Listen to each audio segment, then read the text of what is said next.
Well, I guess it just.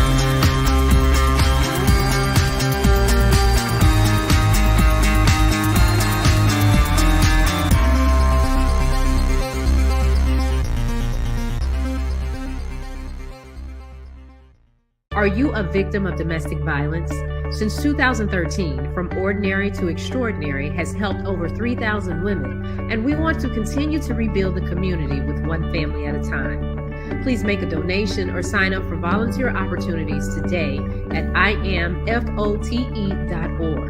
No matter how you choose to get involved, know that every bit counts. From Ordinary to Extraordinary is a 501c3 nonprofit organization designed to empower women and girls that have experienced domestic violence. Michael, Shawn, and the Takeover Legends, where the truth hurts, but also makes you laugh. Baby, tap in. Tap, tap, tap in. Don't never stop if you want to be on top. Yeah. Low waist, fat, fat, baby, tap in. Oh, I'm going to tap in for sure. Tap, tap, tap in. We done made it to hump day. Yeah, yeah. We done made it to hump day. Yeah, yeah, yeah. Hump day, hump day. Listen, man, there's only certain days of the week that people talk about. And it ain't Tuesday. It ain't Tuesday. Sometimes it could be Thursday, but I even skip Thursday now, Friday Eve. Thursday's nothing but Friday Eve, but it is hump day. Today is March 22nd. We got a big show today. We got a special guest we're going to have, but as usual, I have to find out my teammates and how their night went. We will start with the lady that has been gone for a few days. We've missed her. I didn't say it in a bad way. If you let me finish, I was gonna play. And we missed her. I said, and we missed Mo. We missed allegedly. We missed her views and opinions. We missed having our in-house therapist. So, Sexy Mo, how was your night last night? How were your last few nights? Because I think you were under the weather. They were extremely rough. I'm just now getting my little voice back. I had an allergic reaction. I am allergic to carrots and celery. You're allergic to yes, those Monty. Yeah, Monty's so allergic to carrots. I have a lifesaver. I have an EpiPen. What up, Doc? Clearly, I stay away from raw carrots and celery now. And this just happened about a couple of years ago. It wasn't like this all my life. As you get older, you develop these allergies. And so that is inclusive to anything that has chopped up celery in it. That's why y'all gotta tell people what y'all make y'all doggone meals with. Can't eat everything. So yeah, Monty can't eat any seafood. She's allergic to carrots. Monty's allergic to everything. Like, and literally when we got somewhere, her throat close up. Yeah, the whole she got the EpiPen, the whole nine. Scary feeling, yeah. And she's very adamant. Wherever we go, I can't have any of that, this and that, and that, to the point where I forgot. But she's grown now. I'm like, you better remember, girl. It's your life. Y'all are terrible. Sometimes you can smell it, right? And your body can have the reaction as well. So it's not just what you eat. Some people have the airborne allergy as well. So yeah, it was rough. Yeah, I the airborne allergies always got me confused because I was on a plane and asked for my usual peanut M&Ms, and they were like, we can't serve peanut M&Ms because there's somebody here in I guess in the area that was allergic to peanut M&Ms. I said, bitch, she ain't gonna eat them. Like, what you I was like, what? I said, what does it have? I said, what does it have to? Like, I've never heard of that. They were like, you can't have peanut M&Ms because person in row 4A is allergic to peanut. I was like, I didn't know about no airborne. I said, I couldn't understand it. Everybody else was like, hey, duh. Like, yeah. I was like, wait, I don't get it. One time in a restaurant, the lady tried to pick the celery off my plate. I said, no, ma'am, no, ma'am. I'm going to need to take the whole plate and make my food over again because it touched. When you double it up, no ma'am, no ma'am. You know, she was dead serious when she doubled up that no ma'am, boy. Good morning, Kathy Black. Well, we're glad you're back. So have you recovered? Are you recovered? So have you ever had like something happen to your throat? No, I haven't. No. Come on now. No. It's not fair. Never in my life. Ever, never. What you into? That one time when you was choked out. But no, it just my throat is like raw inside. Pause. But it's very Shawnee knows what I'm saying. You know, when you have a now I've made that happen to somebody, but I ain't. Why not? Let's play. Oh, you want to play Jay Black? Yeah, Jay Black is playing. He's not talking about me. Oh, wait a second. Nobody said I was nobody. No, but Jay Black. What Jay Black did. Oh, you want to go in my mind now? I'm not talking about you. I ain't talking about you, Mike. I'm talking about Jay Black. I'm talking about Jay Black. Didn't say a word. Yeah. If you want me to straighten Jay, I'll name the bitch name. No, I'm playing. Sorry about that strep throat. Listen. Richard shoots a shot all the time. He's shooting something.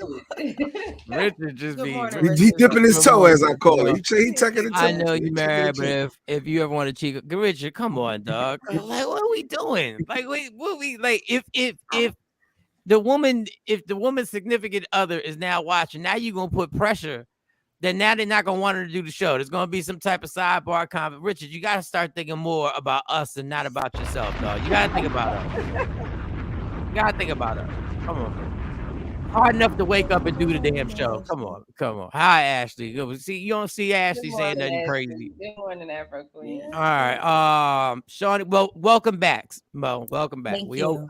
We might joke. We might have a little jokey jokes, but we always miss you when you're not here. We love having your opinion. We love having your opinion on here. I could have died. You could not. It was just a carrot.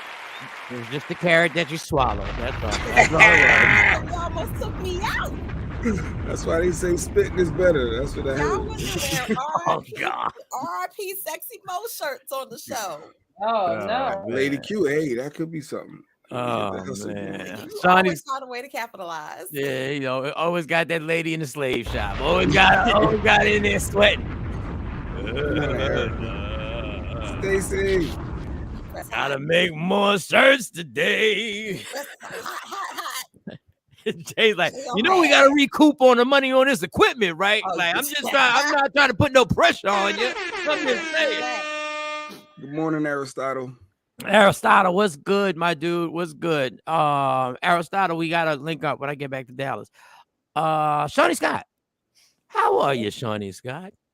How was your night? How was your night?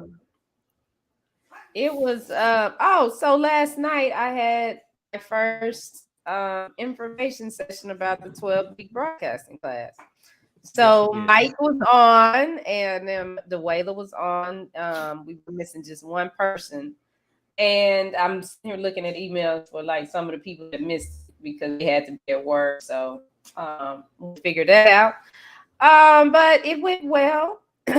Mike was a really good salesman, y'all. I was really proud of him because, you know, I introduced the team and let them give their spiel. And boy, Mike sound like one of them used car salesmen on those people. I think going hard. I think that's what got them to email back. I think what Mike was saying got them to email back. So we'll see what happens because they're talking, and one person has already got the financial part of it. She's already hit back. Oh, she already hit back? Oh, yeah. I like it when people follow through. When they say they're going to do something, they do it. I like that. But you got to understand, Shawnee, I have an unfair advantage being able to speak to people, being that I'm a pastor of my own church. So, you know, okay. Yeah, being the pastor of the church where anybody can get it, that experience is valuable. That experience of speaking to people and pimping my congregation is something that something that I don't have too many talents, Shawnee, but that's one of them. That's one of them. But like I told you yesterday, I'm very proud of you. That was a lot of work of getting people there and doing all the. She did the PowerPoint. She did the whole presentation. She was super professional. She was.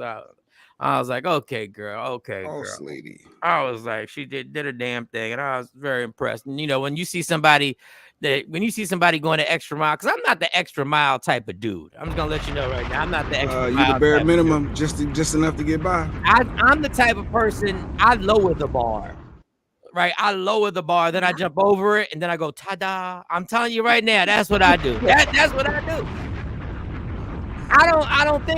Sometimes I think hard work is overrated. Sometimes I do think but hard when you work exceed expectations, you get more money, you get more That's reward. what everybody says. That's what people at my job right now is saying. That's why they be packing in boxes so damn fast and be trying to be all attentive to every customer and coming in there. Bitch, we at the UPS store. Shut your ass up. Who is you trying to impress with your knowledge of shipping?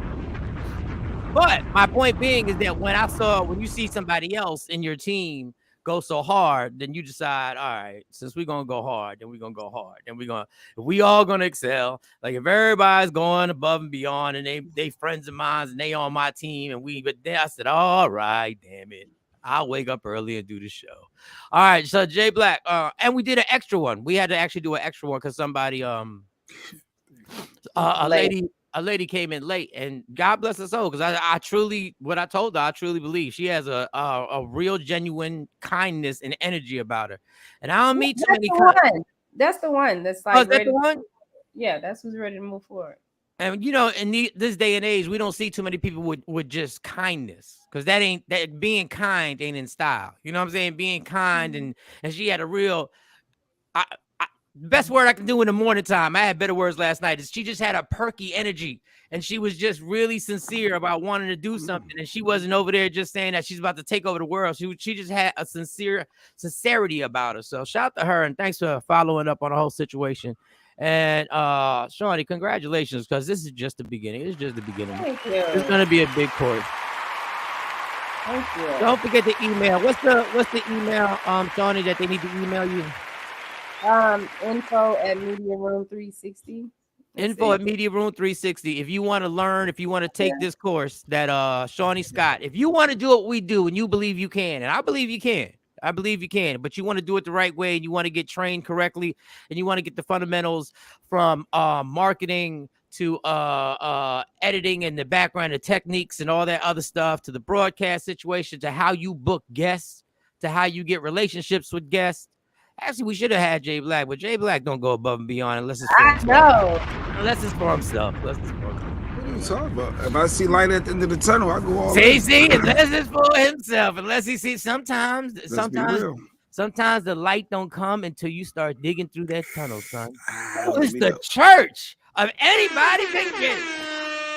Good morning, Rob Bass. Good morning, Alfreda. What up, Red Boy? Alfreda, what up? Jay Black, how was your night? Night was cool. I gotta figure out how to outsmart my dog. My dog is keep winning. My dog, no matter what I do for this backyard, will figure out a way to find another hole in the fence to get out, that go under the fence. Yeah, you got to do the Donald Trump and build a wall. The fence ain't gonna work with that. I had a dog like that. He was a German Shepherd. I had a dog like that. No. Hey, nothing gonna work. I keep putting block. Okay, I block this hole, block this spot. Then then she found another one. So yeah, I end up running around trying to find my dog. So today I'm gonna make it a point to figure this out. I can't let a dog outsmart me. I just can't. So smart dog. You gotta understand. Rottweiler. You gotta understand, Jay. You gotta go to work. The dog ain't got nothing but time all day to just like figure this out. And just trying to get the rabbits. That's all it is. Every time you see a rabbit go crazy, like you're never going to catch a rabbit, but you know his mind, he don't know that. In his mind, all day long, as the day goes on, he's like, "Wait till they let me go outside." He go to sleep thinking how he gonna kill this damn rabbit. He been plotting as he's eating his food. He's like, "I'm gonna kill this damn rabbit." He has told himself every night what he's having for dinner tomorrow is rabbit. I'm having rabbit tomorrow. Hunting rabbits. It's rabbit season. It's rabbit season. But yeah, that was pretty much it. Just simple family day, yeah. So it's hump day. It's Wednesday. Let's go. Oh man, I'm up. I feel like I got a lot of energy today. All right, so Do we want to start with a quick story, Shawnee? Go ahead. I don't know which one of y'all want to produce the show. Do you want to start with a quick story, or do you want to go straight to the? I guess we should start with the quick story, and then we'll go. I think we should find out what happened with you last night first. Oh, I just slept. I went back to work yesterday. Listen, man, I'm blessed to have a job. I'm not supposed to be there. And I'll say that over and over again. I'm not one of these people, and there's no disrespect to anybody. There's no, I'm just, that is not my skill set. This is not where I'm supposed to be. It was a depressing day. It was a depressing day. It was very, very depressing to be in there. Why was it depressing at work? Like you. Because I'm the more somebody is telling me to do something, the more I'm like, I am not supposed to be here. You one of them people. You're defiant. You got no. In my mind yesterday, within the first hour, I think in my mind, I said, bitch, shut up. Like 5 times in my mind. No. And that was to the that was to the customers. That wasn't to anybody. That was to the customers. In my mind. And then there's a coworker who's a busybody. Like the coworkers are busybodies. The coworkers, and they're nice people, but they're always trying to impress people. But they're always trying to impress, I guess, the supervisor. Because when I get there, the owner's there. I'm not trying to impress the owner. Like the owner always stops and has a conversation with me, and he's a very nice guy, and we chit chat and everything. We talk about stuff and everything. Everybody else is trying to show their knowledge around him, what they know how to do, because they want to get more money. I know how much money you make. They want to get promoted. Dog, they about to cut the hours because it's getting slow, and people were acting like it was shocked. It's slow. Like I knew this was going to happen right there. But you know what though? Those top performers' hours ain't gonna get cut. No, the person making hours ain't gonna be cut. They gonna keep you there. They gonna cut Mike because you know Mike barely getting by. So that's the thing. That's the irony. They gonna be like, nah, we want to keep Mike. That's what's going on. No way. I'm everybody else but Mike. No, I had to explain why I hadn't been there like 7 times to people. Why? Because I have a sparkling personality, Jay. That's nothing you would know about. That was nothing you would know about. What I have is called infectious, and I don't mean disease-wise. My personality is infectious. They like, they feel like everybody is a bit cooler when I'm at work. They're like, you know what? We a bit cooler once he walk in. But it was torture. It was torture. Let me tell you something. It was hard to make it to lunch. I made it to lunch. And I went to sleep. I had to come home, go to sleep. Look, I respect everybody who goes out there and works a 9 to 5 or whatever hours you work. God bless you. Because I know, unless it's your business, and even if it's your business, that's a different story. If it's your business, you working to make your own money. But that thing is tough working for somebody. Stacey Mitchell said they missed you. Yeah, but they was being nosy too. Don't get it effed up. Everybody just wanted to be nosy. Everybody just wanted to see my story lined up. Everybody was like, he probably was just out back in Dallas taping a TV show. And if I was, that would show you again why I should be here. So what did you tell him? What did you tell him why he's not there? You weren't there? I told him what happened. There was a little hospital stay. And I explained the situation. Obviously, I just, I couldn't get detailed into every single thing. Yeah, but, don't let them know all your business. Yeah, because I'm like, wait a minute, you told them what? Yeah. No, the worst that can happen is I get fired. And God, I do not want to get fired right now. But the worst that can happen is listen, love me for who I am, not who you want me to be, because I'm not supposed to be. All right. That was it. Oh, and shout out to Japan who beat the United States yesterday in the baseball game. That's how much I'm trying to crack the code with Shawnee Scott. I did that meeting yesterday for your for the broadcasting school that you're doing while the biggest game in baseball history was being played. And I ain't even watching on the cell phone.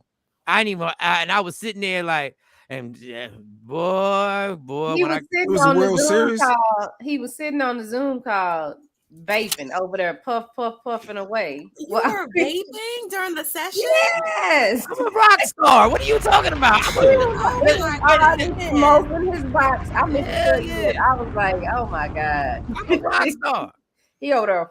Yeah, you need to be in the class. And then he go back to What Dave Chappelle look like? Dave Chappelle When like the this. Sammy Davis Jr. was going on. I should have recorded it. That's what I Record did. that. I'm vaping. Well, no, I should have recorded it too because like the people that missed it that are saying, "Hey, I'm sorry, I was at work," or da da da da. Then I could just send them the recording instead of saying, "Okay, what's a good day and time for you?"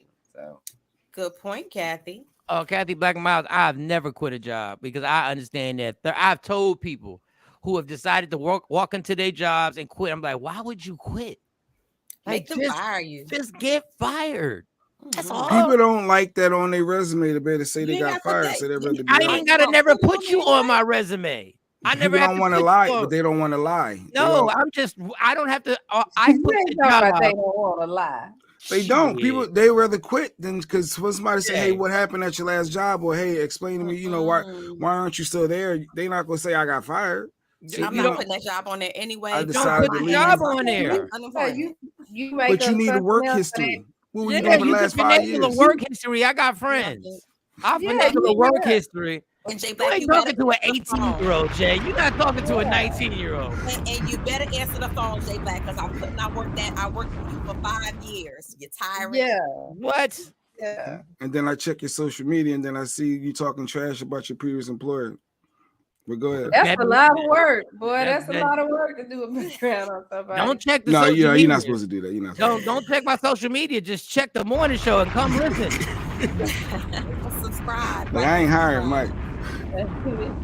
Everybody at this job knows exactly how to get on. They were like, "How do we watch the show?" I told them exactly. Just come on and please don't wear your feelings on your sleeve. Yeah, it's safe space. We say a lot. Safe space. You say a lot. Good morning, Diana Williams. I didn't mean to say it like that. Good morning. I'm sorry. I didn't mean to say it like that. Good morning. All right. So we have a guest. So let's get to the first story. This is Jay Black's favorite. This is one of his favorite topics. One of his trigger topics is child support, and it's men. It's his wife ever serving a plate to anybody else other than him, and then is this. Those are his triggers. Those are and if the Eagles lose, but we'll never know that trigger because he never comes to work the next day. He never comes to work the next day. Yeah. Never comes to work. I ain't never used that last job as a reference if I left or quit. Oh, okay. Either one you didn't do. Okay. But this is a trigger. So there's a story of a 70. How old was the teacher? Who ain't never quit He's a job. 73 years old. No, I don't quit job. I mean, the only time I quit a job, and I didn't even quit that job. It was when I was young because I threw the big breakfast at a couple. Yeah, I didn't even quit that job because I knew I was gonna get fired. No, this white couple. I never quit a job. How do you say that? I never quit a job. I have But quit plenty of jobs. I don't quit a whole bunch of jobs. that's because you reckless. I know you. We can have 7 kids. I could be unemployed. Shawnee Yeah, I got fired. Yeah, I got fired. Shawnee pop off. We got 7 kids. We living in a boot. And Trina, I what got up? too many student loans to stay somewhere where I don't feel appreciated. Right. Where I'm aggravated. I'm out. Okay, well, the 73-year-old teacher was attacked. They threw a chair at was it a female or a male? Did you it's a male teacher. So in DeSoto, he was a substitute. And let's see, here's the situation. The 73-year-old substitute teacher said the student wasn't even on the roll in his class, but he wandered in and then refused to leave. The teacher said the assistant principal came and removed the boy, but he came back cursing and throwing a roll of paper towels at him. The teacher said, "Why did you do that?" The student said, "Because I felt like it." Then there was some profanity back and forth between the teacher and the student. And the teacher says he regrets getting into the verbal back and forth with the student. But he didn't expect the chair to come flying across the room. Fortunately, he saw it in his peripheral vision, and it hit him in the leg and his head. He said, "What did he throw a rocking chair at him?" God damn! He said it cut his head, so he had blood coming down his face. He had to go to the hospital. I remember seeing this on the news and on social media. But now he's saying he wants to go back to work because he says that student is a child who needs support. Oh, wow. And he didn't want to paint a negative picture of the student. Wow. Going back to club. Wow. Is black people or white people? Black.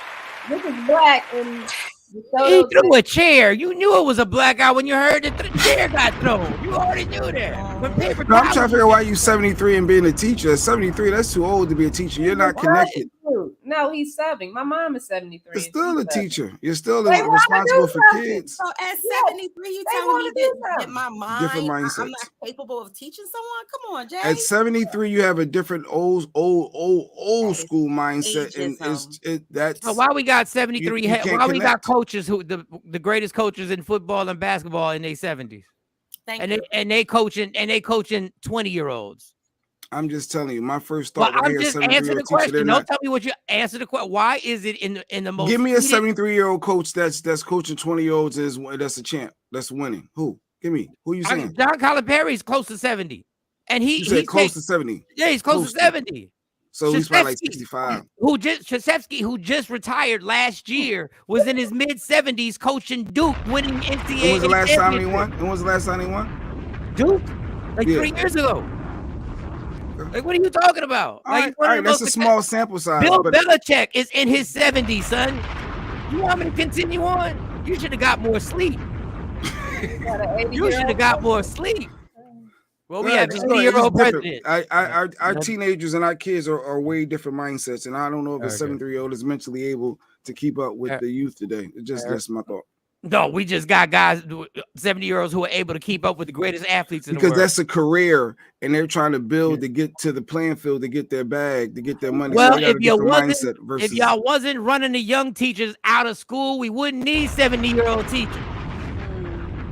If y'all badass heathens that are sitting in these classrooms, coming from these damn dysfunctional families and then bringing that nonsense to the classroom, and I'm sitting there and I'm not teaching a classroom, I'm teaching orange is the new black, damn it. That's what I'm teaching. I'm teaching odds.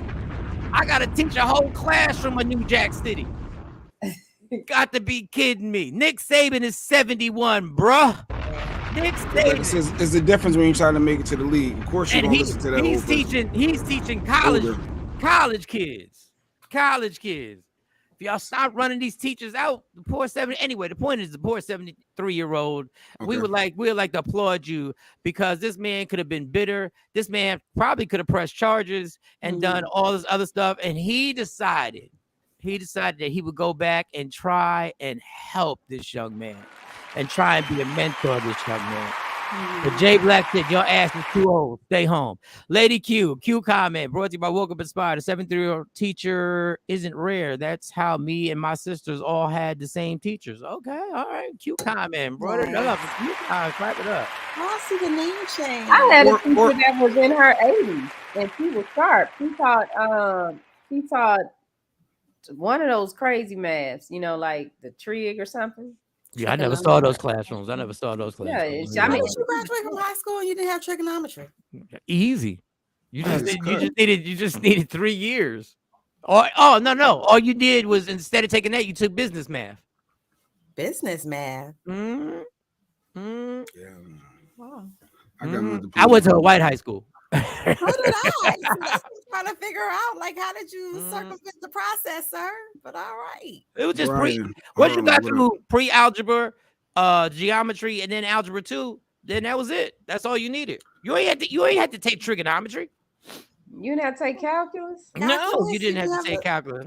No. And first of all, thing. Calculus must be the most biggest, unless you're going to do something that has to do with math. I don't even understand what you in this classroom stressing for. I don't even get it. Please stop the sound effects. Put them up. No, he just said it's alive. Maybe the teacher want to come back because the teacher did acknowledge they played a part, and I appreciate when someone. No, he did not say he played a part. He said he argued back and forth, and he did. Yeah. That's what Shawnee just said. He was in his 70s. The kid walked into a classroom where he wasn't supposed to be in. Yeah. So don't start this nonsense. Shawnee said that he acknowledged he was arguing back and forth. He asked him, "Why would you do that? Why would you throw something at me?" The kid wandered into a classroom he wasn't supposed to even be in.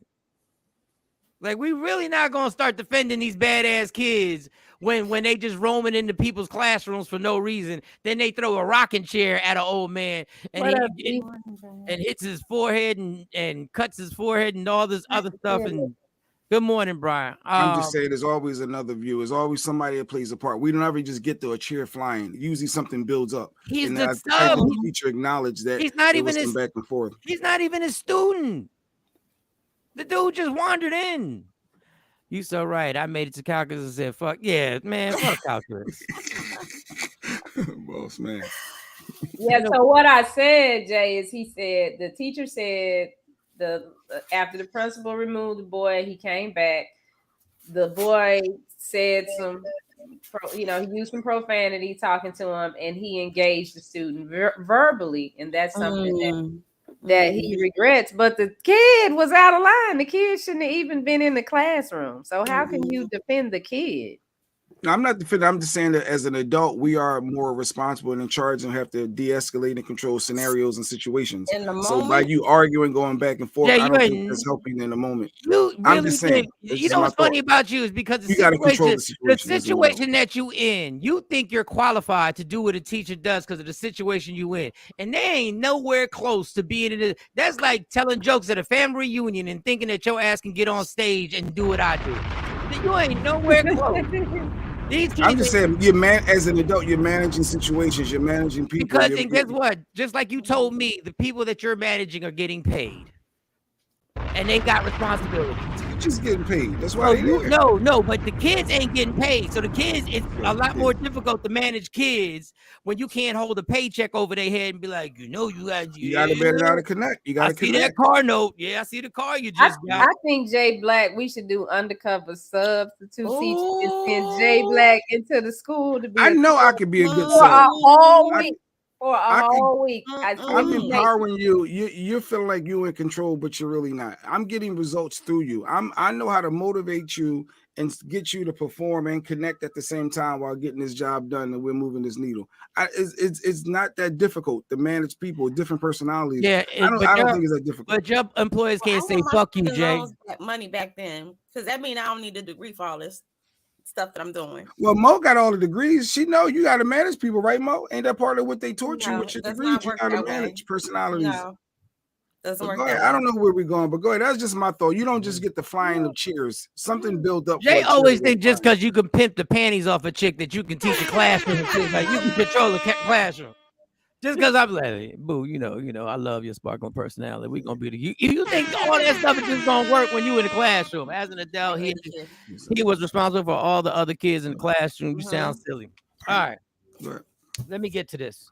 Because I don't know how long we got about. Coming from Jay Black, the man who zooms in on females with bikinis on. Yeah, that's who this comes from. Jay Black. That part. Yeah. Tashami, that was for you, by the way. So that being said, the segue is that our next guest experienced this, his story. Oh, this is really, experienced this. Yeah. If you listen to the show prep before we start, experienced this on a higher level and in a more publicized level. And it's something that affected his life permanently. And we have this guest and I guess I'll just say it. It was a high profile case because Deion Sanders' son allegedly attacked this coach and worker at I guess a teacher. I know him as a coach. Every time I hear about him, I know him as a coach. So let me get the applause ready for our guest for today. Mr. And I want to make sure that you say the last name. What's the last name, Shawnee? DarJean? Why don't we ask him? Yeah, but I don't want to mess it up either. His name. Let's call him Coach John. How about this? Coach John. Get up for the legendary Coach John. Good Coach John. Good work, Shawnee. Good work. Good work, Shawnee. That was great. Good morning, Coach Jay. Good morning, y'all. Good morning. Can y'all hear me okay? Yeah. Yes. Can you get a little closer to your microphone? Is the microphone on? Is that just for show? I get it. I understand. Like I'm not. Wait, I don't have my microphone on. Don't worry about it. Okay. Don't worry about it. I don't want you to have to do a whole bunch of stuff. Just speak up and all that. First of all, welcome to the show. Thank you. Thank y'all for having me. I met Shawnee and I met you, but I've never met the other two. So it's a pleasure meeting you all. Yeah, so we're here. We're here to get your story. Now before you get into this, did I comment about your story when I was on the radio in Dallas? Did I make a comment about it? You did. I was just getting out of surgery, and one of my friends said, "Hey, turn it on. They talking about you on the radio show," and you was saying something like, "How in the heck does a 15, 16-year-old Deion Sanders beat the crap out of a grown adult?" And I laugh because I'm a jokester, but I met you many a times at Legends, and because I used to hang around all the comedians, and I've done I managed some comedian shows. So yeah, it's all good, man. I love it. I was wondering where you were going, where you met me at. I was about to shut you down. Like, hey, we don't need to know everything. The first time I met you was at Legends Bar in Grill. We had a couple of drinks and we talked. Oh, damn, he done blew my spot up. We had a couple of drinks and we talked. He blew my spot up quick. Man, been on here for 4 minutes. All right. I'm done. Okay, so I'm not here. Listen, I heard your story, and I also me and Shawnee watched the podcast that you were on. Let's get to the gist of it. What were you doing when this situation happened? You were where, doing what? I was working at Focus Learning Academy. I had been there for 5 years, and I was the varsity baseball coach. I also had a summer program. I'm real big into kids. I've done a lot of stuff as a humanitarian, and I foster kids. But I was a security officer / varsity baseball coach, because when you come in, you can't just be a teacher. I mean, you can't just be a baseball coach or a football coach. You have to do something else. So long story short, Deion Sanders' school had just closed down, and he had transferred all his kids over, well, the majority of them, including his children, to Focus Learning Academy. So that's exactly what happened. So, and then from there, my job was easy. I had an easy job. My job was to get on the walkie-talkie, and when somebody would call and have a problem, I would say, "Hey, what's going on? Hey, Coach John, we got a kid acting up in class, and he's disturbing the class." And then my job was to take him to the principal office. And I had been doing that for 4 or 5 years. I had the easiest job in the world. It was fun. I did too. I had an easy job like that at K104. Go ahead. Yeah. So now they had only been, when I say they, Deion, Shilo, and Shador. And Shilo, they had only been at the school for probably about a month. And Shilo was always acting up, doing stupid stuff, skipping class, doing all kinds of stuff. But Shador, he was very nice. Yes, sir. No, sir.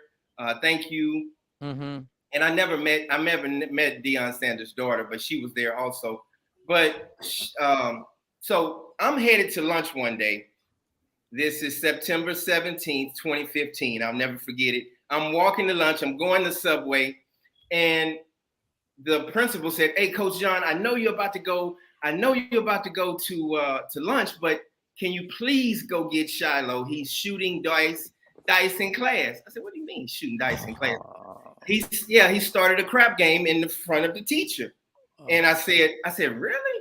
And I said, "Well, yeah, I'll go." She said, "Yeah, it's only gonna take a second. Just go get him, take him to the principal office. His dad is not here." And so I went, and when I get there, the teacher says, "Yeah, that's him right there. Can you please get him out of the class?" I said, "No problem." I said, "Shilo, come with me." And immediately, Shilo said, "Who snitched on me?" I said, "I don't know who snitched on you. I don't know nothing about that. I just want to know who snitched." You were playing dice in the classroom. What do you mean who snitched on you? You snitched on yourself. You act like y'all was behind a closed curtain or something. Y'all was in the middle of class. Go ahead. Sorry, go ahead. So I guess they had already removed a couple students, but Shilo refused to come out of class.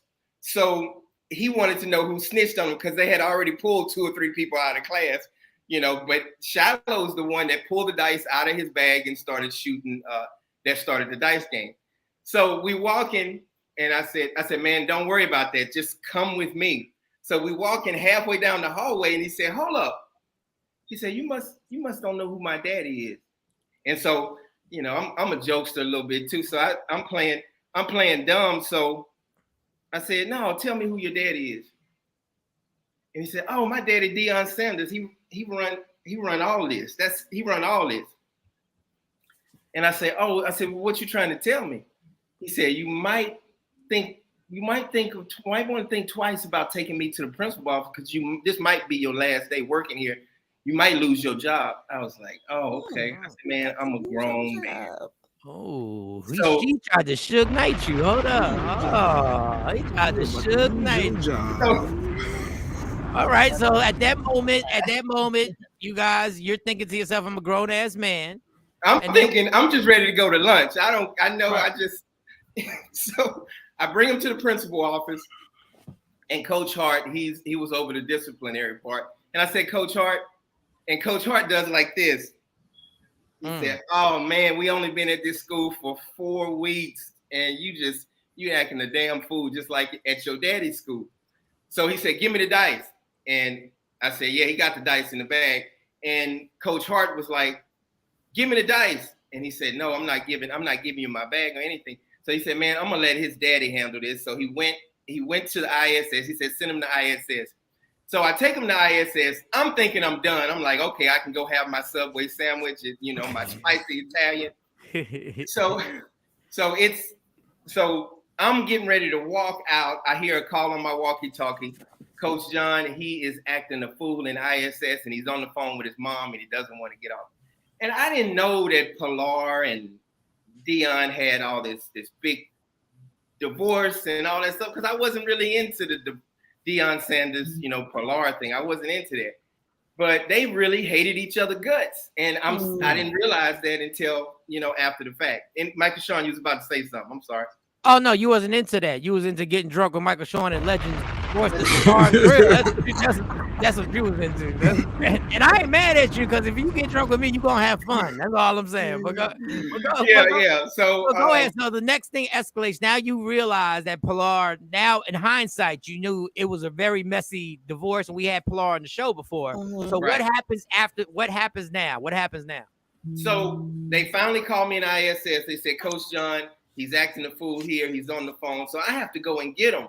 So now Coach Hart is not there because he has to go to a meeting. So this went on for an hour and a half. I said, get off the phone. You're not allowed on the phone. You're not allowed to be on the phone. And so, hey, I'm sorry. Close the door for me, please. So, gracias. Is that Shilo? I think he was getting ready to run up in here, so I told her to close the door. No, I mean, if he's in the Dominican Republic, that's cool. I live in the Dominican Republic now. Oh, you live in DR. Yeah. I heard you say that. All right, so go ahead. I'm sorry. So I'm like, damn, what do I do with him? He's on the phone. I'm saying, you can't get off. You can't be on the phone. You can't be on the phone. So I finally said, Shilo, okay, come sit in my office, and then I'll let you get on my phone. So because it's against the rules. So he said, but you're gonna let me talk to my mom, though, right? You're gonna let me talk to my mom. I said, yeah, that's cool. And so they got on the phone. They told, hey, mom, I hate my daddy. I hate this school. I hate everything about it. Can you please come pick me up? So and I'm gonna cut some stuff because the documentary is coming out soon, so I want to leave the juicy parts for the documentary. Don't leave all the juicy. We need juicy too. Don't leave all the juicy for the. We're gonna promote your documentary. I promise you. We're gonna promote it. I appreciate it. So, where am I? So, Deion's assistant. Remember, Deion's not there. He's at ESPN, or I don't know where he is. He's out of town. So Deion's assistant walks in and says, "Oh, I got Deion Sanders on the phone." So I grabbed the phone and he says, and remember, Shilo is on my phone, just sitting there calm. Mom, please come and get me. I finally got him under control because he was acting a fool. And then so I grabbed the phone and I say, hello. He said, John, I'm your brother in Christ. I love you. In Jesus' name. In Jesus' name. Ooh. That's how I just imagine he talking. My hands going like that. In Jesus' name, can you please take the phone and get the phone from Shilo? I was like, well, I tried to get the phone. I tried to get him off the phone. He's on my phone. He said, oh, grab your phone. Grab your phone. I don't even want him on your phone. Just grab your phone. I said, Shilo, I got to get my phone back because your dad said I have to get my phone back. He slams the phone. He kind of throws the phone at me, and I catch it. I'm an ex-professional baseball player, so I catch the phone in my hand, and he storms out of my office. So Deion said, well, what is he doing now? I said, he got back on the phone. He's on his phone with Pilar, with his mom. So he's in the gymnasium right outside my office, and he said, Deion says, please, in Jesus' name, I need you to go get the phone. So I tried a couple times, and I called Deion back. I said, well, Deion, he's hysterical. He's acting a fool. He said, man, and well, John, he ain't gonna do nothing. Just go grab the phone. So I'm a friend of Deion. I've been knowing Deion for a while, even when I played with the New York Yankees. I met Deion Sanders through Gary Sheffield, So I'm doing it as a friend, and I have the right to. I've taken probably 300 phones in my whole life, and then the parent comes get the phone, and then they have to pay a $25 fee, and then for being on the phone. And I had done that many a time. So now I went the second or third time, I went to reach for the phone, and I'm looking down at the phone, and he roundhouse elbowed me with his elbow right up into my chest and up into my neck.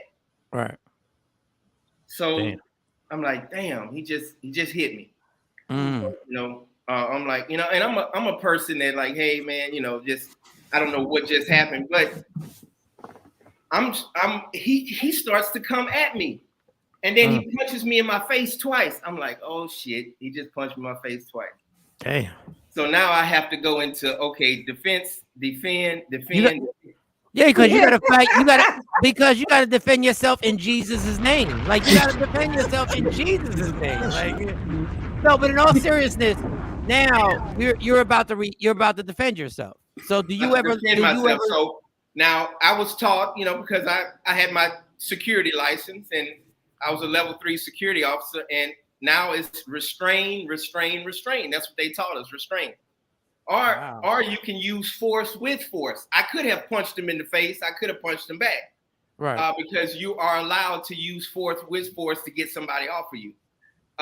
So I decided to restrain. So I took my forearm and pushed him up against the glass. And then he started spitting on me, on my arm and in my face, saying, I can't breathe. But I got my arm in his chest area right here. Wow. So I'm, and I'm kind of smiling about it now because it's like how he was just faking it and just pretending. And he said, I can't breathe. Mama, I can't breathe. So he still got the phone in his hand saying, Mama, I can't breathe. So I said, we going down to the ground. So I take him down to the ground, and then I start to put handcuffs on him. And then that's when the principal came and said, and it was another school teacher came and said, oh, Coach John, we got it. Don't worry about it. Get up. So I get up, and within 30 seconds, I started peeing on myself. What? But why? What triggered that? Like, did you drink a lot of water? What triggered it? Major nerve damage. So look, Shawnee, that's what I love about Michael Shawn. That's why we get along so well. I can't. Because I know exactly how severe and why, but I want you to get to like why did this occur? I'm a jokester too. I was headed to Subway, so I didn't even have my Coca-Cola and my Subway sandwich. Okay, so you were good. So, but I probably had water that morning or whatever. So, but anyway.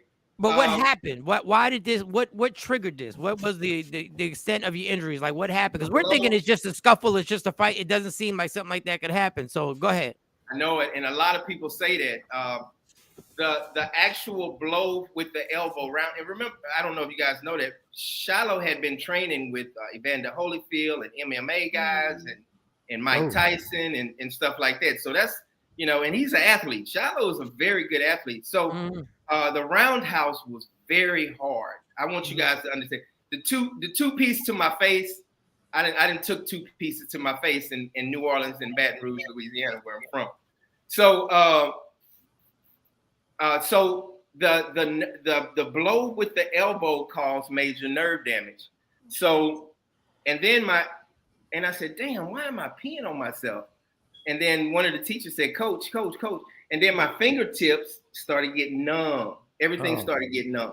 And then my equilibrium I was dizzy, and I was starting to just like, what the hell is going on? So I said, y'all call 911. So they called 911, and the ambulance came. And long story short, they did a CAT scan, MRI, and they said, you have a fractured neck. And and your nervous system the bone is pushing pressure on the nervous system. Oh, wow. So I said, well, what's next? They said, well, you got to have emergency surgery, or you're going to be paralyzed because, and I said, well, why do I got to have this numbness? And this is funny. He said, you have numbness because that pressure, that bone is on your nervous system. I said, well, why I don't feel nothing right now? I'm good right now. He says, because you high on morphine and Dilaudid. That's why. Oh, wow. So, because I thought I was like, oh, it was going to go away. He said, no, it's not going to go away. You just don't feel nothing because we got you shot up with morphine and major muscle relaxers. So they 2 days later, a day and a half later, they had the emergency surgery. I think it was a day and a half later. Then the principal of the school, he saw me or whatever. So I got a tube down in my neck. The blood is coming out. Wow. I got a brace on my neck. Uh-huh. And so I'm thinking everything's good.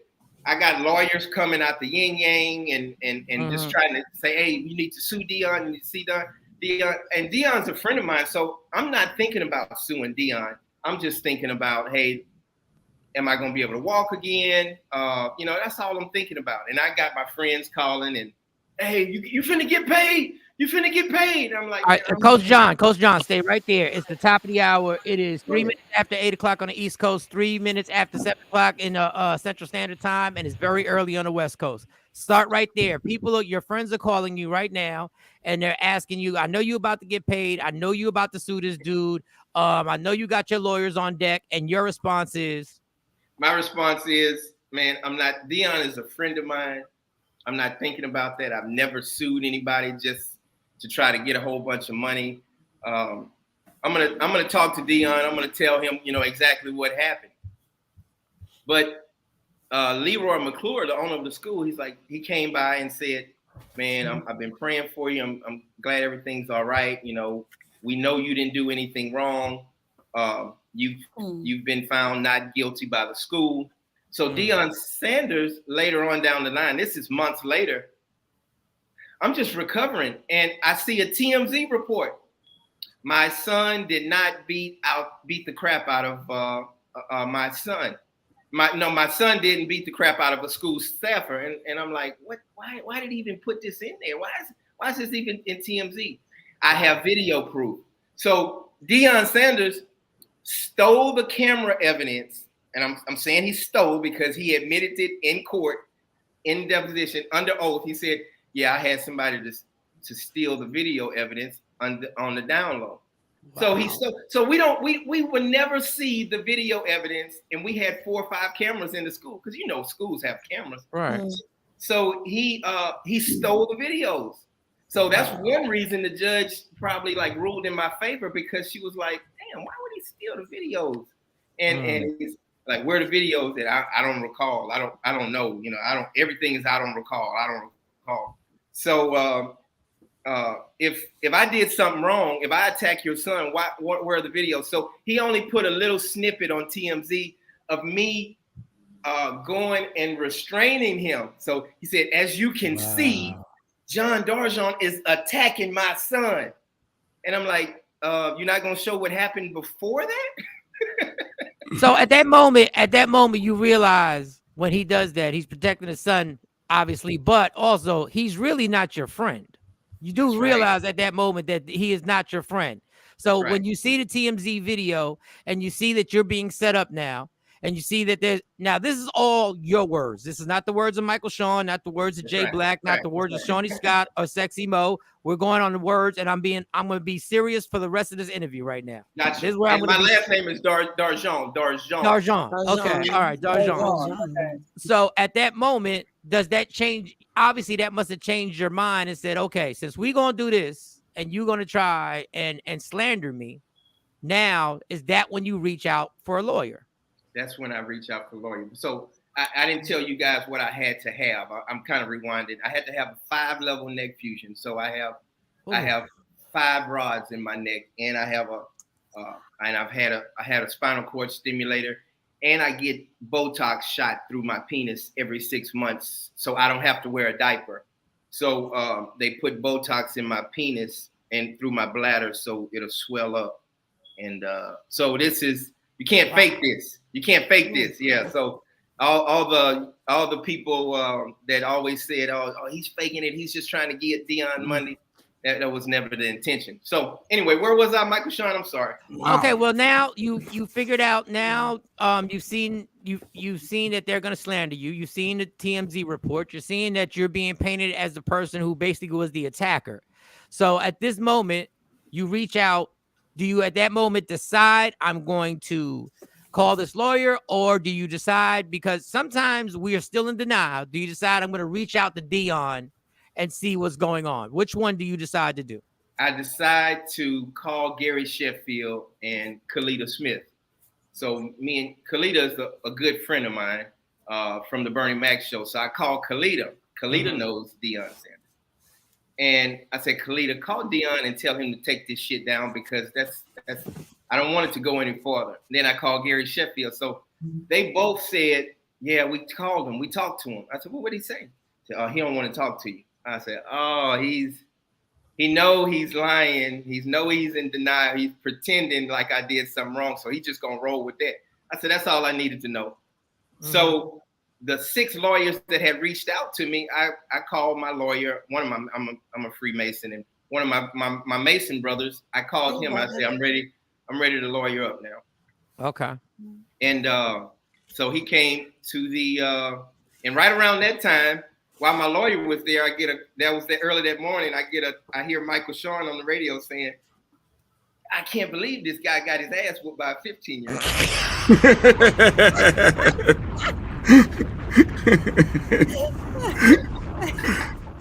All right.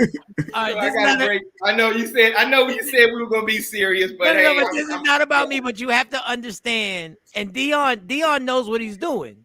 You have to understand how this looks. We hear that a security guard is up against a 15 or 16-year-old and gets severely hurt. Now, my job on the show is to be an ass, but but the optics of the whole thing are going against you. You know what I'm saying? Because you're fighting an uphill battle. Number one, in that area, in the whole country, but especially in that area, Deion Sanders is a god in that area. Right. And he does have control over a lot in that area, just like every star Dallas Cowboy player or former Dallas Cowboy player has power in that area. So that's why I made the dumbass joke, but it was funny. I mean, it was funny. It was funny, but okay. So now Deion will not talk to you. He will not talk to you. He will not. He's already made it clear to everybody he won't. Now, I believe that that's because his lawyers have already said, we got to spread this propaganda. And his team of people are like, you can't have a conversation with him at all because we're going to spread this because we know what's coming next. He's going to lawyer up. So you lawyer up. And now what's the next step? And first of all, I'm sorry about your injuries. Like that is some serious, what you're saying right there is so something that I don't wish upon my worst enemy. So now you've lawyered up. So what is the next? What happens next? So after I lawyer up, I go home. We start the process. And if you look at the paperwork, I don't get a lawyer until 1 or 2 days after the TMZ report is filed. So they can't say, well, he was getting ready to sue you anyway, because I wasn't even thinking about that. But my lawyer already had the paperwork ready to go. So I get the lawyer. I go home. Remember, I have foster children. I fostered 250 kids my whole life. Okay. I love children. I received the NAACP Humanitarian Award. I've done a lot of great things, and I'm not bragging on myself. I just love children. So now this is where it gets even deeper. I get a call. I get a knock on the door at 1:30 in the morning, and I'm looking. I was like, this can't be the news reporters, because I was getting news people, and they wanted to do. I opened the door, and they said they holding a badge up and said, "This is CPS." Oh wow! So I opened the door up. Now this is Christmas Eve. I opened the door up, and I say, "Yeah, how can I help you?" "Yeah, we're with CPS, and we found out that you have foster kids. You have 3 foster kids." I said, "Yeah, I do." "Well, you have been found guilty of child abuse." I said, "Child abuse?" So I'm thinking it's one of them knuckleheads in there that I told their ass to go to bed, and that's what I'm thinking. That's what I'm thinking. And or it was another kid that I fostered a month ago, but I've fostered so many kids, I've never had a call of child abuse in my life. Right. So, and then I said, well, who said I abused him? They said, you've been found guilty of abusing Shilo Sanders.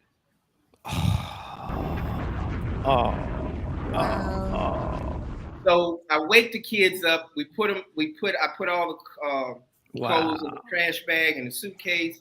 Then they had presents under the tree. I had the kids. They had already enrolled at Focus Learning Academy. I was planning on adopting those kids because they had lost their mom and their dad. And so they're crying. They don't know what's going on. They're confused. I said, don't worry about it. I promise I'm gonna see you guys soon. And the kids are snatched up. They drive off. Oh. And so I have to get on the phone, and I have to say, damn, what? So I call CPS. I have a month to appeal it. I called CPS, and after CPS looked through all of it, they found out all of it was a lie. They got the paperwork from the school. They got the police report. They got everything, and they found out it was a lie. And then they reversed it. But for 1 month, I was a child abuser for 1 month. All right, so you clear that up. So let's get to what's going on. You have a documentary now. It's coming out, right? It's coming out. And this documentary is going to basically give all the details on everything, stories that you told us, and obviously more in-depth details, probably more building of the relationship between you and Deion and stuff like that. I'm just assuming. So you have the documentary. Now you have an $11 million lawsuit against Deion Sanders right now. Is that what you have on? It's over. I already won it. I haven't received it yet, but I just won it about 6 months ago. Wow. How much did you get? Because you know we nosy. How much did you win the $11 million, or did you have to settle for a little less? I asked for $40 million, and the judge awarded me 11, almost 12 million. So I see at the title it says 11 million, but I think it's 11.9, 11. Wow. Oh, wow. Don't forget the 0.9. Wow.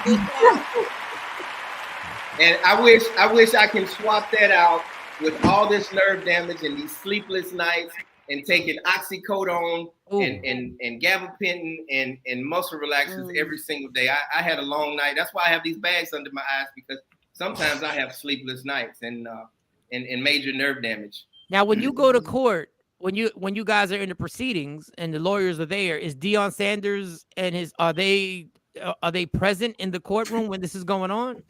He was cousin. Go ahead. I'm sorry. Was Deion there? He was there for the depositions that he had to be. If you look at the channel Primetime for the Truth, we kind of show some depositions, and he walks out in the beginning. He's so cocky and arrogant, he takes his microphone off and walks out. So they hold him in contempt, and the judge is there. They said, if you walk out this time, you're going to jail. So he just sat there. So, but he did a whole bunch of I don't recall, and he lied about some things, and being Deion, he was just being cocky and arrogant on some things. But yeah, so but he didn't show up to court. Shilo didn't show up to court. and but the lawyers were there. It was civil, right? This was civil Yes, court? it was in Dallas, 160th district in Dallas, Texas. Yeah, so it just ended about 6 or 7 months ago after 7 years. Wow. Now, go ahead. No, you I'm continue. going to say this real quick, Go ahead. Shilo tried to countersue me for $1 million. That's what took so long. It took 7 years because they just kept on delaying it and delaying it. And COVID came in and that delayed it. And so, but the judge said, "Wait a minute, you wasn't even injured," and so they threw the case out. So those who are just joining us, we're talking to Coach John. I'm not even gonna mess up that last name because it's a nice last name. It's a nice DarJean. It sounds like a clothing line. DarJean, like you saying John. Oh, okay, like, okay. Yeah, that's cool. That's good. So this is not this is all in court documents. So this is no longer allegedly. You won the case of Shilo attacking you and causing you tremendous damage, nerve damage to the point where you are permanently disabled. Is that correct? You're 100% disabled. I receive a disability check every single month, and that's why I live in the Dominican Republic, and I can live like a king and not have to. You can't live in the United States off of $1,400 a month, but you can in the Dominican. And I got a lot of old baseball buddies when I was with the Yankees also. So I love it here. So if you make the money, and obviously you're dealing with the pain and the anxiety and everything that you just told us and you described, if you've made the money, what is your incentive to make a documentary? Because some people would say, well, if I don't make the money, now I got to do something, to clear my name. That's why you get paid. That's why you get paid all the money, Michael Shawn. That's a good point. I like. So now, what is your incentive? Is this just to? I want more. Like I need people to know who you are. You explain why you're still doing a documentary even though you got paid. I'm not a person to want to be in front of the camera just for no reason. So 2 reasons.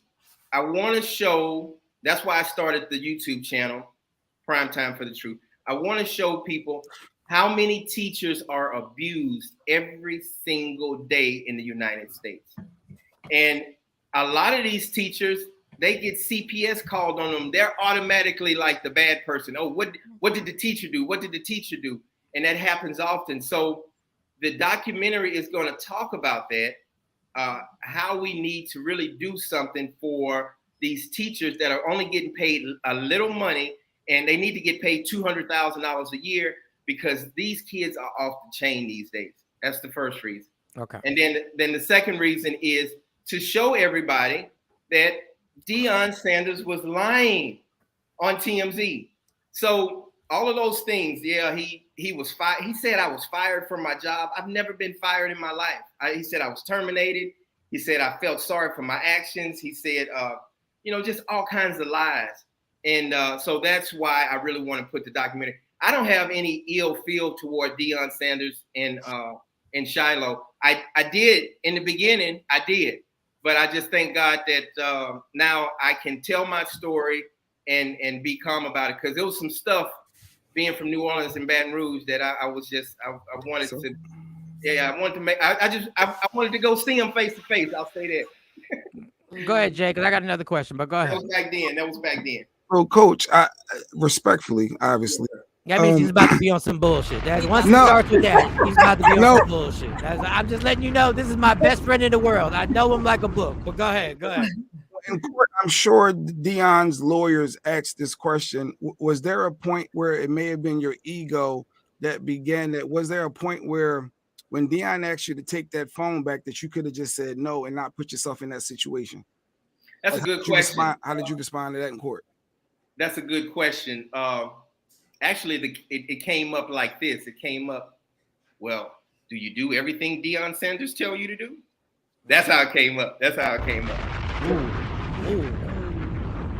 Ooh, them damn lawyers go hard, boy. Them lawyers go hard. It's a legit question. So my answer was, I was ready because my lawyer had prepared me for it. I was like, it doesn't matter if Deion Sanders told me to do it or not.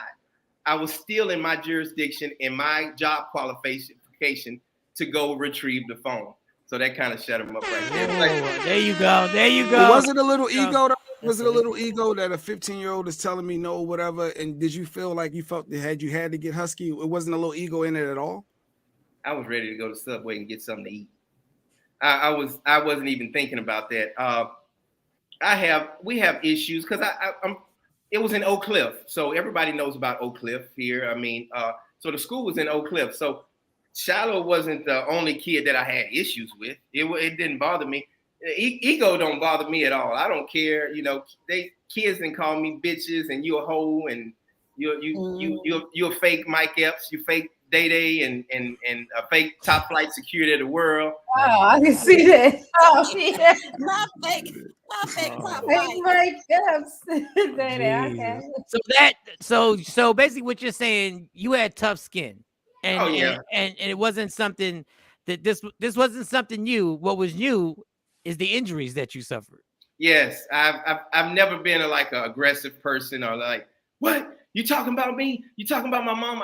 I'm not a person like that. So even with the situation I thought everything was just workman's comp, and workman's comp also sued Deion and Shilo, and they won in court also. So wow. they owe workman's comp like $285,000 from maybe $300,000 from the surgery. So that's a great question, brother.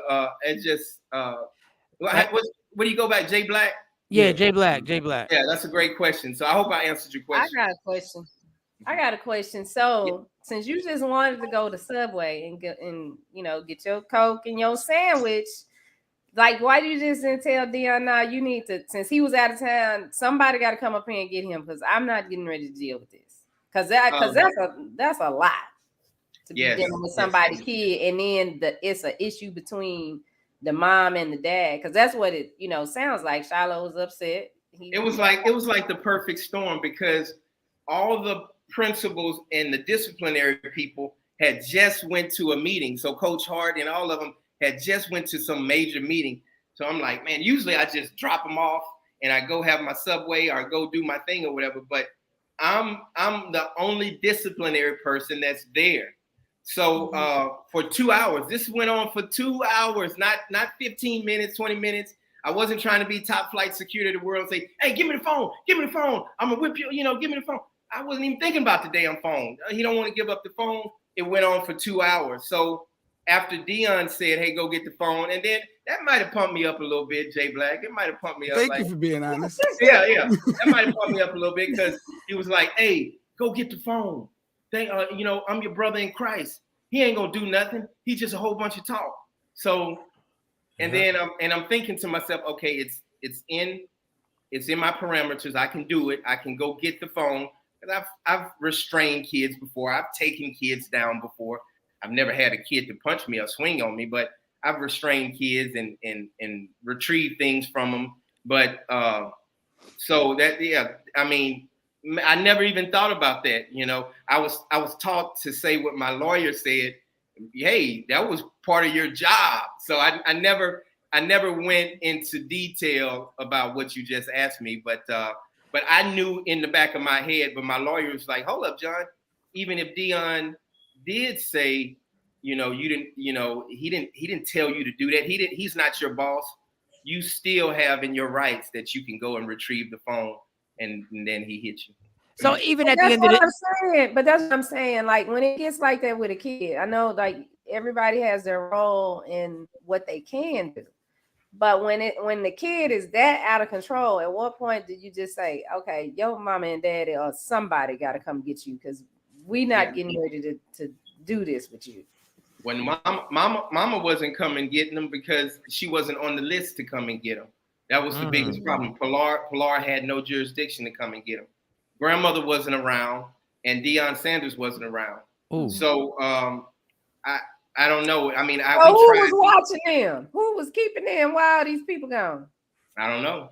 But I mean, I know who it was. That's why he was shooting dice in the classroom. Wasn't nobody keeping his hand. Who was watching me? These kids are staying by themselves in the school. I was like, come on. Ain't nobody in this room. Yeah, so I know 7. That was Deion's main assistant that would drive them and take them different places. he would pick them up and drop them off at home. Pick them up and drop them off at home. So that was it. We tried our best to call somebody, and we couldn't get in touch with anybody. And it was just like Shilo did what he wanted to do at that school. You know, all the time. I give you one quick story, and this is in the documentary, so this is an extra piece. First time I met Shilo, I'm in the front office. I'm sitting there, and our pizza man comes in with 25, 30 pizzas.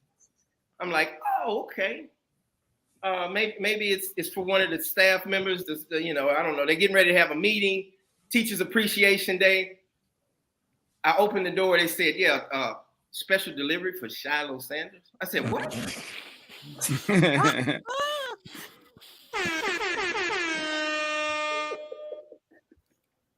That was in a famous movie back in the day. Somebody did that in a famous movie back at Fast Times at Ridgemont High, which a lot of people don't know about. But that is, I mean, I guess that gives you a sense of his entitlement, but it also gives you a sense of what he was going through. Right. Between I felt sorry for him. I really feel, and I still, I hope they got everything straight, but I really do feel sorry for him because he went through hell. He went through a lot. Now, it doesn't matter. It doesn't matter if it was me or not. I think he would have thrown blows or punches at anybody, Coach Hart or whoever it was that was trying to recover that phone, because he had told me 2 or 3 times, like, motherfucker, you're not getting the phone. I'm not giving you the phone. So why not call the cops? But either way, now the cops were called. Deion Sanders, and it's going to be in the documentary. The cops were called, but it wasn't an emergency. So when they came, but once it was the emergency, they came later on after the assault. So I'm getting in the ambulance, and the cops are standing there, and they said, hey, what happened? So they starting to put an IV in my arm, and they're working on me in the ambulance, and then the cop does pull up, and then he takes my report, and then he goes and then talks to Shilo. So the cops were called. So with winning that case, and now Deion technically owes you. Now, when he gets paid with Colorado, any job he has, does your lawyer go after him to say, hey, he's getting money, I need to be paid? Like, what's the next steps for you to get your money? And for some reason, and I'll say that, for some reason, my lawyer backed out. My initial lawyer backed out 6 months before I won the case. So I won the case by myself without a lawyer. I went in court by myself. Wow. So allegedly, we assume that a check might have been cut to your lawyer. We're just going to say maybe. I don't know. And are you pursuing your because you can take your attorney up against the ethical board for that? We did. Okay. Yes. Okay. And that's in the process right now. And that's another lawsuit, brother. They accepted my case. Yes. So how do you get your money though? Yeah. How do you go ahead? So now that's a great question. I just got a collections lawyer, and about 4 or 5 months ago. So now he gets a certain percentage. He's one of the best collection lawyers in Texas, and now they just started the paperwork and everything, and see what the liens and judgments and all of that stuff. So we're just really, we're in the fourth quarter. We're rounding third base, headed home. So I feel at peace now because I'm glad that this is over with. Now it's collections time and time for me to move on with my life. Yeah, because people always think you win a lawsuit and they just award you a check, like they hand you a check at the end of the judge says, well, here's your check, and you just walk out with it.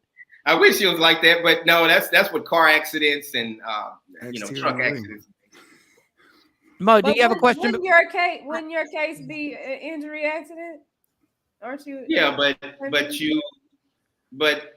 you have insurance, so you have a car accident, you have car insurance, and then the car insurance pays for it. So it didn't fall up under a car accident or anything like that. I can't explain that. That's a good question, Shawn. And you had to prove fault and all that other stuff. So but it's still an injury. So can that be something the civil?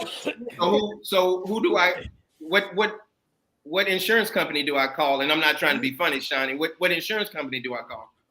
I don't know. We have to do the injury accident. You just call 1-800 I got hit or whatever. No, that's not gonna work because You gotta prove. You got hit.com. Go ahead, Mo. Go ahead, Mo. You got hit.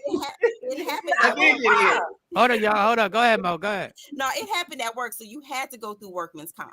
You couldn't go through another process. So that was the barrier for you. That's the worst place to get hurt at is at work. You can't sue from regular, from a regular perspective. But this is all over. I know you said you were a self-described humanitarian, and CPS got involved. And once that's on your jacket, that's there, even if it's non-founded. Have you, since then, did you go back and try to still, foster kids again? How did that work out for you? Yes. After I showed them the paperwork, I didn't get the same kids back, but I got two kids back. I mean, 2 kids that I had never had before. And I was part of respite. And so sometimes I would get a kid for 2 days. Sometimes I'll get a kid at 2, 3 o'clock in the morning. Sometimes I get them for 1 month. So yeah, I got children, but the nerve damage and the pain didn't allow me to keep fostering kids. So that last kid that I had, I really fell in love with him because he had been sexually abused, and he's my son now, AB DarJean. So he's 16 years old. So I just adopted him about 1.5 years ago. But all right. Kudos to you for still having that in you to still, foster kids and try to give back after all of this has happened to you. Yes, and I'm doing things in the Dominican Republic also with the underprivileged kids in the Dominican when I can and when I'm not in a lot of pain. Nice. All right, so Jay, did you have something in closing? Because now we want to promote. We good. All we right. good. You better than me. I mean, the fact that I know people are gonna be like, the reason why he's so calm right now is because he got all this money coming and all this other stuff. But the fact of the matter is that you're dealing with this pain and suffering every single day. And I did want to wrap it up, but I did want to say this. I wanted to bring this up, and I wanted to put Jay Black on the spot. Jay Black has been adamant that he could be in a classroom and control these kids because he knows exactly how to get them and empower them and manipulate them. And he feels that teachers are at fault because they're the adults and they should know how to manage the situation. And they're at fault. What is your response to this? Man, I just say I've witnessed it firsthand where you have now the elementary school kids, you can deal with them, you can work with them, you can control them. But the middle school, 8th grade and up, they're on a different level. I came up, they used to hit me across the knuckles. They would whip me and things like that. These kids don't have any type of go to ISS. That's it. Go to ISS. That's in school suspension. So the teachers, they get hit in the back of the head. They put stuff on their seat. The teachers sit down on it. They get stuck in the behind with a stick pin. They do farting noises all the time. Who did that? And nobody. Just like the street right now. The street rules. I don't know who did it. Who threw the paper? I don't know who did it. So now he has to stop his class from teaching. He has to stop and just try to figure out what's going on. He has to get that stuff on the back of his neck, the spit or the I don't know, the yogurt from school, from the cafeteria off the back of his neck, and he got to get his stuff together. So it's you can't, you have to turn around a lot of times to be on that chalkboard. So just understand it's very difficult. Now the cool, like the Michael Shawn teachers, they are the ones that don't have flack. But the ones that the nerdy teachers, the ones that really want to just stay locked in and focus, they are the ones that have the flack. I have noticed after being a security guard for 5-6 years. Well, I tell you, there ain't gonna be no Michael Shawn. I told Micah he would be a good sub. Like they be cool with him. Now Jay Black, I don't know. Do you think Jay Black could make it in the school as a sub? Or I don't know Jay Black like that. I don't know him. This is my first time meeting him. But I ain't go gonna ahead, make it. Nah, he ain't gonna make He ain't it. gonna Say make it. You can say it. You can say it. It's all right. When is the documentary? Where is it gonna be? What platform will it be on? And when will it be released? We're working on the platform now. We're Arthur Muhammad, the producer of Carter High School. Mhm. He's Yeah, the one that's yes. Carter And his wife. You went to Carter? You went to Carter? Red and blue are how Okay. it goes. All right, Shawnee. Okay, Shawnee. Okay, we get it. It was like 30 years ago, Shawnee. It was 30 years ago. Jesus Christ. My God. So go ahead. So you're working on a platform. Right. But And so that means you don't have a release date if you're still working on it. But we do plan on it's going to be released no matter what right around football season because Deion Sanders is the hottest name right now. We might as well piggyback off of that and just run with it. So you can use his pictures and like you could put him and Shilo on there or no? Like how does that work? Could you use that? Well, I know we have the deposition. I own. So when my lawyer bailed out, the judge and what is that called? The board of the lawyers or whatever. They made him release all the paperwork and depositions to me at no charge. Mm. So I have all the depositions. So a lot, maybe 200 hours of lawyers, Deion Sanders, Shilo Sanders, witnesses. I thank God for the witnesses because the witnesses, after Deion Sanders stole the videos, I had the witnesses to see that, to testify in court. So all of that stuff is going to be in the documentary. So I am the owner of those depositions. So when you see Deion Sanders' face, I own that, and some of it is on the YouTube channel right now, and that's my YouTube channel. What's the YouTube channel again? Say the YouTube channel again. Prime Time for the Truth. Prime Time for the Truth. And you can use his name. You can use that ain't his real name. That That's his real name. But don't he own that? Prime Time. Prime time. What is prime time, Shawnee? What is prime time? I mean, prime time is like what's on TV, 7 o'clock. It's prime time, but there it is. I didn't know if he had like trademarked that name since he called it. The name of it's not called Prime Time Deion Sanders. It's called Prime Time for the Truth. Which is a good name. Which is a playoff words. And I'm always shocked, but I was going to ask you this question, but I already know. I don't understand why he was in jail for tampering with evidence. I don't understand why, but I get it. Where the court was at and the power that he has in that area, because anybody else that would have admitted to taking videos from a school would have been in trouble simply for that and would have had to pay. He in the deposition, he said, I got him on the down low. That's what he said.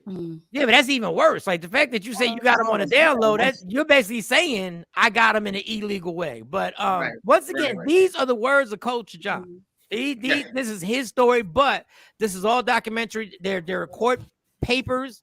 He won the lawsuit. CPS actually won their lawsuit and were going after their money. Workman's comp. Workman's comp was trying to get their money. So there's a lot going on. We really appreciate you. And I would love to have you on the TV show. Obviously, we'd have to get to, not that I'm not saying we made it longer, but obviously for CW33, we'd probably have to have a 3-part interview with you, literally, to get all this stuff in. Man, we appreciate you. Prime Time for the Truth is the YouTube channel. You can go there and check it out and watch for yourself. Can I throw this plug in real quick? Yeah, go ahead, do it. I also have a YouTube channel called The Dominican Route, and I'm just talking about living as an expat. I'm not a passport bro going around sleeping with a whole bunch of women. Expat. Expat is called The Dominican Route. And I just talk about my life living in the Dominican Republic. And are you PHA or international? I'm international. Okay. Yes. I'm a star. And listen, I would never want to have to deal with your physical ailments that you're dealing with every single day because they are serious. And I am not making light of that. But let me tell you something. You living your life in the Dominican Republic. I'm a little bit jealous right now, dog. 3 years. 3 years I've been here. And it seems like I didn't see you before you left, but it seems like it's made you younger, homie. You look young. You look young.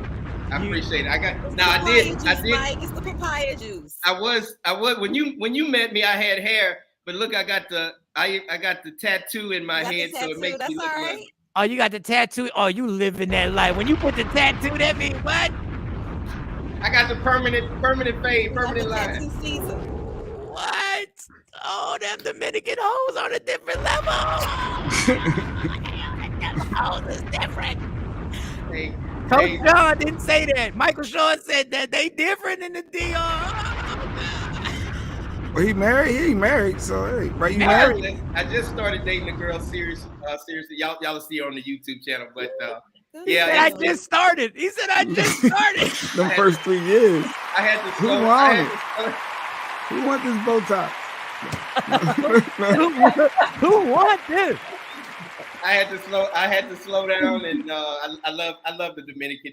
But a lot of these YouTube channels just talk about ass and titties, and I didn't want to be a channel like that. So I show a little bit every now and then of some beautiful women.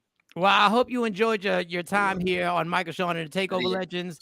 And also be in touch about the CW33 because I'll be back in that Dallas-Fort Worth area taping. We'll be taping and we'll get you on the show. Good luck with everything. Good luck with getting that money that you won. I'm not picking sides. I'm just saying you won the money. Right. I think it's honorable of you to realize that Shilo was going through a lot at that point in his life. And as a young man, I can only imagine what it's like for you and your parents to be going through a public divorce and dirt being thrown back and forth. And I was part of it because we had to report the stories at the time that was going on between those two individuals. We wish you all the luck in the world. Please stay in touch. Enjoy yourself in the Dominican Republic. And I'm going to go to YouTube channel because I got a funny feeling whoever this new lady you're dating is a problem. I just got a funny feeling. That's all I'm saying. She's not. She's a good one. She's a good one. No, I mean a problem in how good she looks. I mean in a good way. I got a funny feeling. You trying to crack a code? No, I'm letting this man know that his life is good. That's all I'm trying to give the man. Okay. I get a lot of comments real quick about because I video her. She's feeding me every day. She brings me my plate every day. She brings me my beer.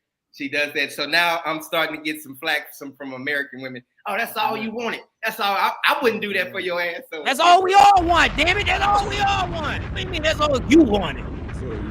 That's all he wanted. That's all we all want. What are you talking about? That's all he wanted. Gotta be kidding me, homie. Don't read them comments. Live your life. Live your life. We're gonna have you on the CW33. Give it up for Coach John, y'all. Give it up for Coach John. Coach John. Coach John. All right, guys. God bless y'all. Bye. God bless you. Wow. Ooh, now see, you in trouble. Stacey Mitchell over there trying to cause. He ain't in trouble. He spoke his truth. It's good. Stacey Mitchell. I was complimenting that man's life. Cool. The code has been right, boy. I was trying to compliment that man's life in the name of Jesus. You worry about what she looked like. Yeah, okay, in the name of Jesus. All right. I mean, he got 12 million on the way. I'm sure he can bag a lot of chicks, though. I mean, he got 12 you know. Hopefully he'll get it. That's the thing. Hopefully he'll get it. Listen, man, that's a whole that workman's story. comp ain't no joke. That's the last place you want to get hurt because you can't sue through nothing else but workman's comp, and it's just the worst. I thought the guy, sidebar, no segue. I thought the guy at my job was lying when he kept saying, "Yo, if you made like $1,500 a month in the Dominican, like you popping," and I was like, like for like, what you mean popping? He's like, no, you popping, like you can live out there, have a nice house, and you good. And I thought I didn't think he knew. I've never been to the Dominican Republic, so I've never been to DR. I always miss my opportunities with all those conventions or whatever. But that was a good interview. I mean, that was interesting. Yeah, I heard that too. I was like, well, maybe I need to move to the Dominican Republic. To the DR. Yeah, I can pull that off. Is that in American dollars or like do they use US dollars, or they use a different currency? I don't know what. Dollars go a long way over there. Yeah, I mean my UPS job, I'll be popping out there. I'll be popping out there right now. He got what? Side-eye whispers. Now he's gone.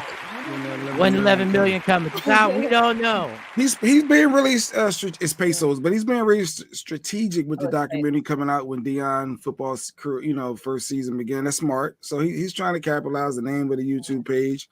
He's being smart with it. I give him that. I wonder because TMZ is shady. I wonder why TMZ did. Oh, you got to go, Mo? Yep. All right, have a go. Oh, you stayed a long time. All right, have a good one. Yes. In that parent line, you heard him tell someone to close the door. That was the maid. Oh, hey man, I ain't mad. I ain't mad. They use Dominican pesos. I thought he was all about the check when he kept saying he because some people foster kids just for checks, and he always want to foster. I said he doing it for money.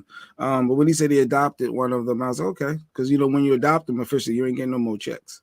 Yeah, so, but I think is when people critique people for fostering kids for checks, who else gonna foster them?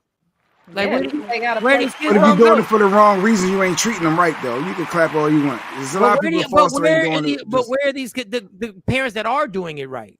The foster parents that are doing it right. Like, if you're doing it just for the check, that ain't cool. But you can't critique if you're not gonna do it. That ain't cool. Like, you can't critique somebody for doing something. You just doing it for the check. Well, then you're mistreating them low key. You low key ain't really being that true parent that they need. Then you do it. I'm not saying it's for me. Exactly.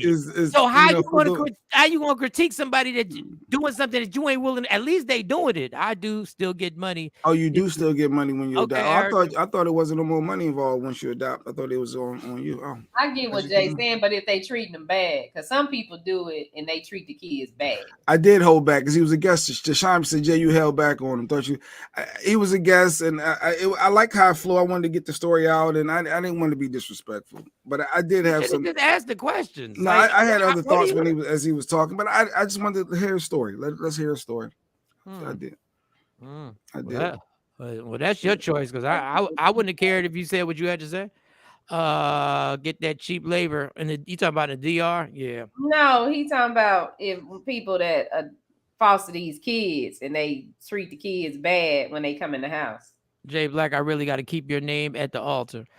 Yeah, Stacey, and you got to start trying to make trouble with me cracking his code. I don't like that, Stacey. You did that all by yourself today. I've been on your side, Stacey. I've been your champion on this show. You turn quick, boy.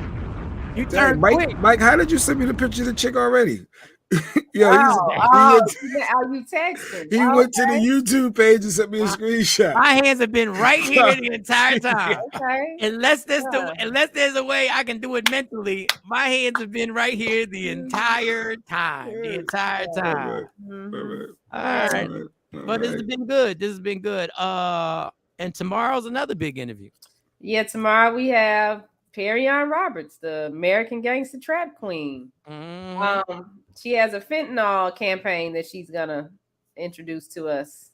That is a little controversial. I get it. People think that she's promoting drug use, but she's trying to get it to where people will know if they have fentanyl in their drugs before they take it. And listen, that's another case of people want to critique her from trying to do something for this fentanyl pandemic. They trying to criticize her for doing something, but what you doing for it? Like, at least she has an idea. At least she has an idea to try and stem these kids from dying. Like, they were 3 kids in Jersey who overdosed on fentanyl in a parking lot of a mall. 3 young people, 3 young girls. And she explained to me, like, it only takes 3. I hope I'm saying this right. 3 milliliters of fentanyl. Yeah. And she was like, "You know what that is?" I said, "No, I don't know what that is." She said, she said, "Pour some salt on the table and get 3 grains. That's it. 3 grains will kill you." Just 3 grains of salt. I'm like, damn. Ain't nobody sitting there measuring that. No, and if you can detect it. Now, unfortunately, and once again, she doesn't say that this is going to stop. It's going to stop everything. She's just trying to curb the people from dying. Unfortunately, there are drug users out there who are looking for fentanyl, which is a crazy thing to know that what you're about to get if you get too much of it, it's going to kill you for real. Now that goes with every drug, but this one is such a small amount that can kill you. That the game that they're playing. So Jay Black was exercising the message on his shirt today. Let's be proud. Yes. I really did. I really held back because I was all the thoughts that I was thinking as he was talking was I was like, this is the funny thing. When we want you to hold back, and when you don't hold back, because y'all be saying it's guests, y'all like guests, and you want to be respectful, listen to the guests. So I'm like, you know what? I'm not going to say what I'm really thinking, but I know I'm not the only one that's thinking this because I felt, that he was a little extra, like he wanted that, and he put himself in that situation. And why would you said that, and he explained it to you. He actually agreed with some of it. But he did come clean and say that it was the ego. But at the end of the day, there's no way that you're going to tell me to take Monty's phone when she's amped up and ready to fight, and I'm going to put I'm not doing that. I'm not. Well, you're not doing it because you brought up Monty. But if Deion Sanders says, take the phone from my son, a lot of people are going to take the phone. He fell for the celebrity aspect. Yeah, and we all, and you know what? The majority of people are going to fall for the celebrity aspect. The majority of people, if they get a phone call from Jay-Z and they say, take the damn phone, are going to take the damn phone. I'm not taking the phone. That's why I asked him that. Why you just saying, they need to come do that. If I wouldn't do it. I'd be like, nah, you need to come with your child because this is too much.